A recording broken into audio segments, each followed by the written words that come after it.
നമസ്കാരം. Business tip സീരീസിൻ്റെ 7ാം എപ്പിസോഡിലേക്ക് എല്ലാവർക്കും സ്വാഗതം. നമ്മുടെ വിഷയം ഒരു ബിസിനസ്സുകാരൻ്റെ അൾട്ടിമേറ്റ് എയിമായിട്ടുള്ള സെയിൽസ് എങ്ങനെ ഇമ്പ്രൂവ് ചെയ്യാം, സെയിൽസ് ക്ലോസിംഗ് എങ്ങനെ നടത്താം എന്നുള്ളതാണ്. അതിനാവശ്യമായിട്ടുള്ള പ്രധാനപ്പെട്ട 2 കാര്യങ്ങളാണ്. ഒന്ന്, കസ്റ്റമേഴ്സ് എങ്ങനെയുള്ളവരായിരിക്കും, ഏത് രീതിയിലുള്ളവരായിരിക്കും എന്ന് അറിഞ്ഞിരിക്കുക എന്നുള്ളത്. അതിൽ നീഡ് ബേസിൽ കസ്റ്റമേഴ്സ് എത്ര വിഭാഗമുണ്ട്, അവർ എങ്ങനെയുള്ളവരാണ് എന്ന് കഴിഞ്ഞ വീഡിയോയിൽ നമ്മൾ ചർച്ച ചെയ്തു. ഈ വീഡിയോയിൽ നമ്മൾ ചർച്ച ചെയ്യുന്നത് ആറ്റിറ്റ്യൂഡ് ബേസിൽ കസ്റ്റമേഴ്സിനെ എത്ര തരമാക്കി തിരിക്കാം, അവർ ആരൊക്കെയാണ്, അവർ എങ്ങനെ ഡീൽ ചെയ്യണം എന്നുള്ളതാണ്. നമസ്കാരം, ഞാൻ KKM കൊണ്ടോട്ടി. ഇന്നത്തെ ഈ വീഡിയോയിൽ നമ്മൾ ചർച്ച ചെയ്യുന്നത് ആറ്റിറ്റ്യൂഡ് ബേസിൽ കസ്റ്റമേഴ്സ് എത്ര വിധമുണ്ട്, അവരെ ഏതൊക്കെ രീതിയിൽ നമ്മൾ ട്രീറ്റ് ചെയ്യണം എന്നുള്ളതിനെക്കുറിച്ചാണ്. അതിൽ ഒന്നാമത്തേത് നോളജബിൾ കസ്റ്റമേഴ്സ് അല്ലെങ്കിൽ ലോയൽ കസ്റ്റമേഴ്സ് എന്നുള്ളതാണ്. ഇത്തരം കസ്റ്റമേഴ്സ് ഓരോ സ്ഥാപനത്തിലും വളരെ പ്രധാനപ്പെട്ട കസ്റ്റമേഴ്സാണ്. ഇത്തരം കസ്റ്റമേഴ്സ് വളരെ വാല്യബിൾ ആയിട്ടുള്ള കസ്റ്റമേഴ്സാണ് ഒരു കച്ചവടക്കാരനെ സംബന്ധിച്ചിടത്തോളം.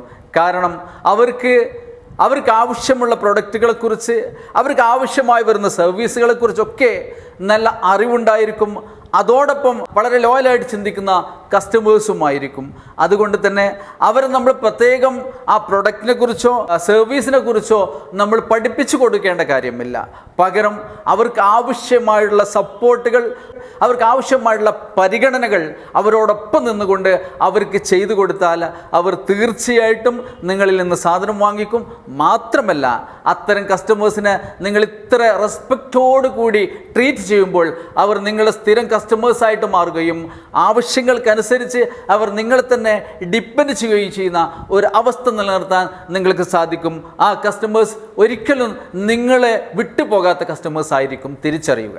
രണ്ടാമത്തേത് ബിസിനസ് ലൈക്ക് അല്ലെങ്കിൽ ഡിസ്കൗണ്ട് കസ്റ്റമേഴ്സ് എന്നാണ് അവരറിയപ്പെടുന്നത്. ഈ കസ്റ്റമേഴ്സ് ഒരു പ്രത്യേക മെൻറ്റാലിറ്റിക്കാരാണ്. അവർ പലപ്പോഴും ചിന്തിക്കുക what is in it for me എന്നുള്ളതാണ്. അതിൽ എനിക്കെന്തുണ്ട്, അത് വാങ്ങുന്നത് കൊണ്ട് എനിക്കെന്ത് ലാഭമുണ്ട് എന്നുള്ളത് മാത്രമാണ് അവർ ചിന്തിക്കുക. ആ പ്രൊഡക്റ്റ്, ആ സർവീസ് അവർക്ക് ആവശ്യമാണ് എങ്കിലും അവിടെ ഡിസ്കൗണ്ട് ലഭിക്കുന്നുണ്ടോ, അതല്ലെങ്കിൽ എനിക്ക് മാത്രം അവർ പ്രത്യേക പരിഗണന തരുന്നുണ്ടോ എന്നുള്ള ഒരു ആറ്റിറ്റ്യൂഡിലൂടെയാണ് ആ കസ്റ്റമർ മുന്നേറിക്കൊണ്ടിരിക്കുന്നത്. അതുകൊണ്ട് പ്രത്യേകം ശ്രദ്ധിക്കുക. അവർക്ക് പ്രത്യേകം ഡിസ്കൗണ്ട് കൊടുക്കാൻ നിങ്ങൾക്ക് സാധിച്ചാൽ, അവരെ പ്രത്യേകം പരിഗണിക്കാൻ നിങ്ങൾക്ക് സാധിച്ചാൽ, അവർക്ക് ആ പ്രൊഡക്റ്റ് വാങ്ങുന്നതിലൂടെ അവർക്ക് പ്രത്യേക ഗുണമുണ്ട് എന്നും അവർക്ക് ഈ സമയത്ത് അത് വാങ്ങിയാൽ അവർക്ക് ഗുണമാണ്, അവർക്ക് ലാഭമുണ്ട് എന്നും അവരെ ബോധ്യപ്പെടുത്താനും നിങ്ങൾക്ക് സാധിച്ചാൽ ആ കസ്റ്റമർ ആ പ്രൊഡക്റ്റ് നിങ്ങളെടുത്ത് തന്നെ വാങ്ങും എന്ന് പറഞ്ഞാൽ ആ കസ്റ്റമർ എപ്പോഴും ചിന്തിക്കുന്നത് ഞാൻ ആ പ്രൊഡക്റ്റ് ഇന്ന വ്യക്തിയിൽ നിന്ന് അല്ലെങ്കിൽ ഇന്ന സ്ഥാപനത്തിൽ നിന്ന് വാങ്ങുന്നത് കൊണ്ട് എനിക്ക് പ്രത്യേകിച്ച് എന്തെങ്കിലും നേട്ടമുണ്ടോ എന്നുള്ളതാണ് ചിന്തിക്കുന്നത്. അത് സാമ്പത്തികമായിട്ടുള്ള നേട്ടം തന്നെയാണ് അവർ പ്രത്യേകം ചിന്തിക്കുന്നത്. അതുകൊണ്ട് അവർക്ക് പ്രത്യേകം ഡിസ്കൗണ്ടുള്ള സമയങ്ങളിൽ ഈ കസ്റ്റമേഴ്സിനെ അറിയിക്കുകയും അതോടൊപ്പം തന്നെ ഇത്തരം കസ്റ്റമേഴ്സുകൾക്ക് സ്പെസിഫിക് ആയിട്ട് നിങ്ങൾക്ക് വല്ല ഡിസ്കൗണ്ടുകളും പ്രൊവൈഡ് ചെയ്യാൻ സാധിക്കുമെങ്കിൽ അത് അവരെ ധരിപ്പിക്കുകയും ആ ധരിപ്പിക്കുന്നതിലൂടെ അവരെ പ്രൊഡക്റ്റ് വാങ്ങിപ്പിക്കാൻ നിങ്ങൾക്ക് സാധിക്കുകയും ചെയ്യണം. അങ്ങനെ വരുമ്പോൾ ഈ കസ്റ്റമർ സ്ഥിരമായി നിങ്ങളോടൊപ്പം നിൽക്കും. പ്രത്യേക ഡിസ്കൗണ്ട് കാലഘട്ടങ്ങളിൽ പ്രത്യേക ഓഫറുകൾ നിങ്ങൾ വെക്കുന്ന സമയത്ത് എല്ലാം മെസ്സേജിലൂടെയും ഡയറക്റ്റ് കോളിലൂടെയും ഒക്കെ ഇത്തരം കസ്റ്റമേഴ്സുകളെ ഇൻഫോം ചെയ്യാൻ നിങ്ങൾക്ക് സാധിച്ചാൽ അവർ നിങ്ങളോടൊപ്പം ഉണ്ടാകും. നിങ്ങളിൽ നിന്ന് അവർ ഈ ഡിസ്കൗണ്ട് സമയങ്ങളിലെല്ലാം പ്രൊഡക്റ്റ് വാങ്ങിക്കാൻ നിങ്ങളിലെത്തും എന്ന് തിരിച്ചറിയുക.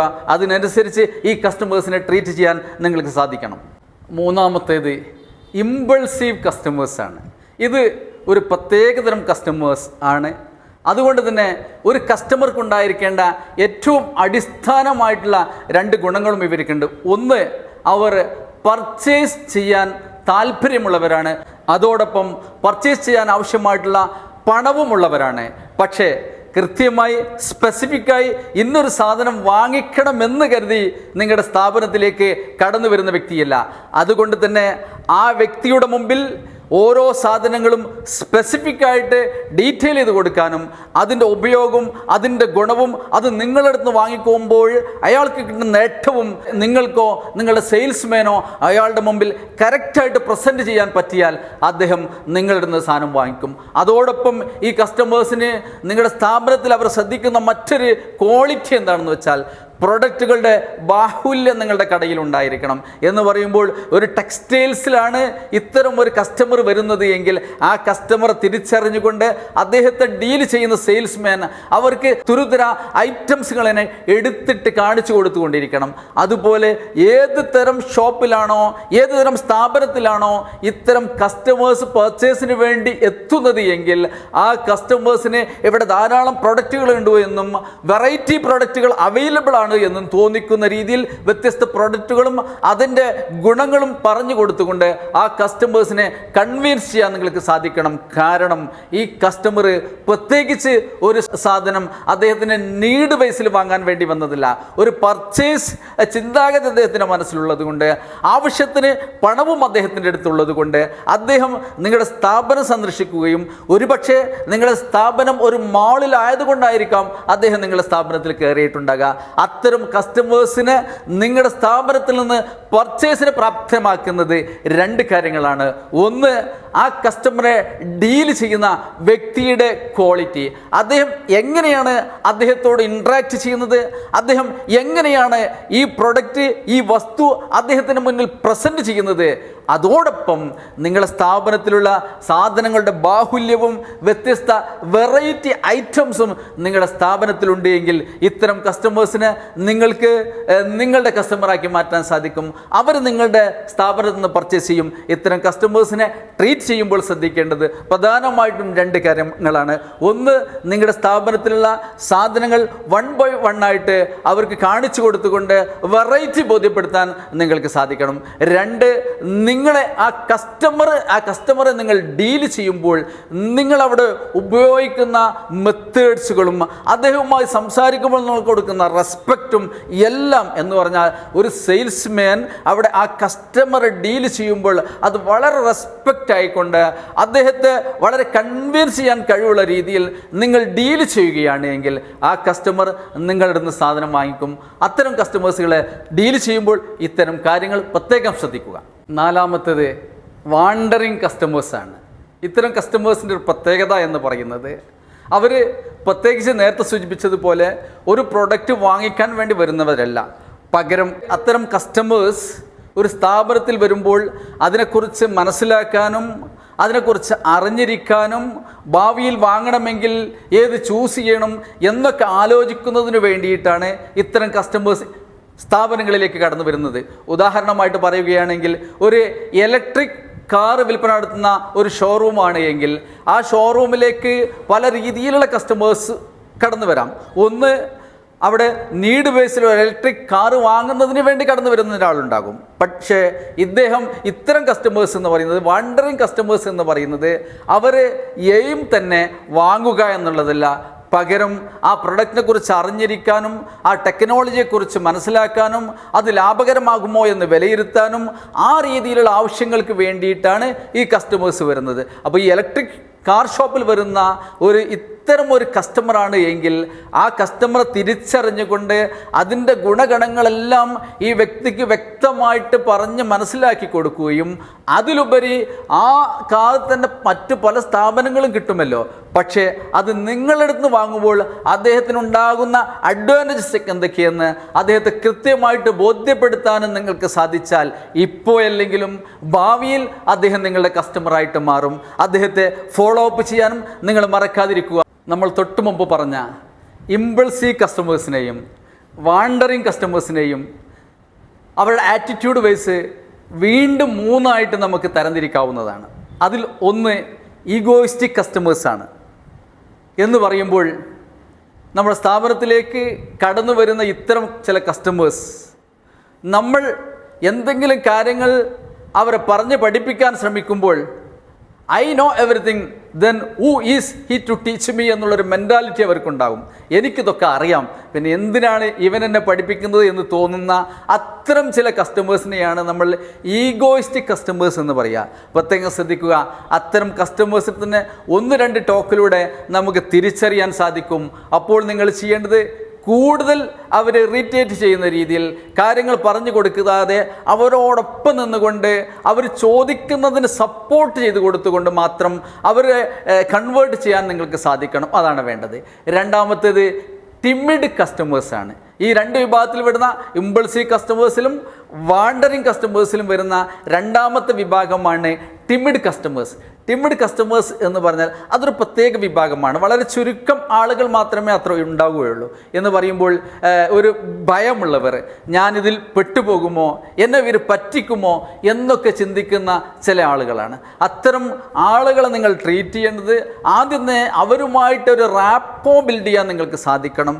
റാപ്പോ ബിൽഡ് ചെയ്തുകൊണ്ട് അവരോടൊപ്പം നിന്നുകൊണ്ട് അവരുടെ സ്ഥാനത്ത് നിന്നുകൊണ്ട് വിൻ വിൻ മെൻറ്റാലിറ്റി അവിടെ അവർക്ക് ക്രിയേറ്റ് ചെയ്യാൻ നിങ്ങൾക്ക് സാധിച്ചാൽ മാത്രമേ ആ ബിസിനസ് നടക്കുകയുള്ളൂ. അതല്ലാതെ എത്ര നിങ്ങൾ അവിടെ ശ്രമം നടത്തിയാലും ആ കസ്റ്റമറെ ക്ലോസ് ചെയ്യാൻ നിങ്ങൾക്ക് സാധിക്കുകയില്ല. അവിടെ വിൻ വിൻ മെൻറ്റാലിറ്റി ആ കസ്റ്റമറെ അടുത്ത് ക്രിയേറ്റ് ചെയ്യാൻ നിങ്ങൾക്ക് സാധിക്കുമ്പോൾ അത് വിജയമായിട്ട് മാറും. അതുകൊണ്ട് തന്നെ അത്തരം കസ്റ്റമേഴ്സിനെ വളരെ സെൻസിറ്റീവായിട്ടുള്ള ഇത്തരം കസ്റ്റമേഴ്സിനെ തിരിച്ചറിഞ്ഞുകൊണ്ട് നിങ്ങൾ പ്രവർത്തിച്ചാൽ, നിങ്ങൾ ഡീൽ ചെയ്താൽ നിങ്ങളുടെ കച്ചവടം ക്ലോസ് ചെയ്യാൻ നിങ്ങൾക്ക് സാധിക്കും. മൂന്നാമത്തേത്, ആ വിഭാഗത്തിൽപ്പെടുന്നതിൽ മൂന്നാമത്തേത് ഫ്രണ്ട്ലി കസ്റ്റമേഴ്സാണ്.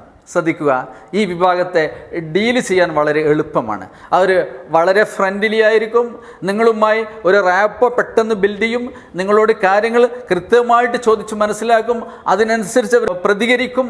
അതോടൊപ്പം അവർ നിങ്ങളുടെ അടുത്ത് സാധനം വാങ്ങുകയും ചെയ്യും.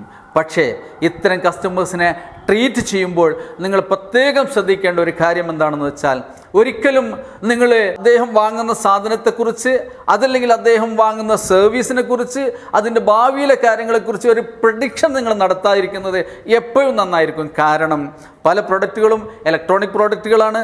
നമ്മൾ കൊടുക്കുന്ന പല പ്രൊഡക്റ്റുകളും ഈ രീതിയിലുള്ളതൊക്കെ തന്നെയായിരിക്കും. നമ്മൾ കൊടുക്കുന്ന സർവീസുകളും ഇങ്ങനെയൊക്കെ ഉള്ളത് തന്നെയായിരിക്കും. അതുകൊണ്ട് തന്നെ ഒരുപക്ഷെ അതിൻ്റെ ക്വാളിറ്റിയോ അതിൻ്റെ മറ്റുള്ള കാര്യങ്ങളോ അതിൻ്റെ ലാസ്റ്റിങ്ങോ ഒന്നും നമ്മൾ പറയുന്ന പോലെ ആയിക്കൊള്ളണമെന്നില്ല. അപ്പോൾ ഫ്രണ്ട്ലി കസ്റ്റമറുടെ മനസ്സിൽ ഒരു സംശയം ഉദിക്കാനുള്ള സാധ്യതയുണ്ട്. അതായത് നിങ്ങൾ അദ്ദേഹത്തെ പറ്റിച്ചോ എന്നുള്ളത്. ആ തോന്നലുണ്ടായിക്കഴിഞ്ഞാൽ ആ കസ്റ്റമർ നിങ്ങൾക്ക് നഷ്ടപ്പെടും. അതുകൊണ്ട് അദ്ദേഹം സാധനം നിങ്ങൾ കൃത്യമായിട്ട് വാങ്ങിക്കുമെങ്കിലും അദ്ദേഹത്തിന് കൊടുക്കുന്ന പരിഗണനയിലും അദ്ദേഹത്തിന് കൊടുക്കുന്ന ഗ്യാരണ്ടിയിലുമൊക്കെ വളരെ പക്ക കൃത്യമായിരിക്കണം, ജെന്യൂനായിരിക്കണം. സാധിക്കുന്നത് ചെയ്യാവുന്നത് മാത്രമേ കൊടുക്കാവൂ എന്നാണ് സൂചിപ്പിച്ചത്. അപ്പോൾ 4 തരം കസ്റ്റമേഴ്സിനെ നമ്മൾ പറഞ്ഞു. 5ാമത്തേത് നീഡ് ബേസ്ഡ് കസ്റ്റമേഴ്സാണ്. എന്ന് പറയുമ്പോൾ ഒരു വ്യക്തി ഒരു സ്ഥാപനത്തിലേക്ക് ഗ്രോസറി ഐറ്റംസ് വാങ്ങാനാണ് വരുന്നത് എങ്കിൽ അത് അദ്ദേഹത്തിൻ്റെ നീഡാണ്. അദ്ദേഹത്തെ അവിടെ പ്രത്യേകം നമ്മൾ കൺവിൻസ് ചെയ്യേണ്ട കാര്യമില്ല. അദ്ദേഹത്തിനെ പ്രത്യേകം നമ്മൾ ടീച്ച് ചെയ്യേണ്ട കാര്യമില്ല. ബട്ട് അവിടെ നമ്മൾ പ്രത്യേകം ശ്രദ്ധിക്കേണ്ട ഒരു കാര്യം, അവിടെ 2 കാര്യങ്ങൾക്ക് വളരെ വാല്യൂ ഉണ്ട്. ഒന്ന്, നിങ്ങൾ അദ്ദേഹത്തിന് കൊടുക്കുന്ന പ്രൊഡക്റ്റുകൾ ക്വാളിറ്റി ഉള്ളതായിരിക്കണം. അതോടൊപ്പം തന്നെ മാർക്കറ്റിലെ പ്രൈസ് വൈസ് അത് ഹൈ ആകാതിരിക്കുക, ഒരു ആവറേജ് ലെവലിൽ പോകുക എന്നുള്ള ഈ 2 കാര്യങ്ങളും നിങ്ങൾ ശ്രദ്ധിച്ചു കഴിഞ്ഞാൽ ആ കസ്റ്റമർ തീർച്ചയായിട്ടും തുടർന്നും നിങ്ങളുടെ അടുത്ത് തന്നെ പർച്ചേസ് ചെയ്തുകൊണ്ടിരിക്കും.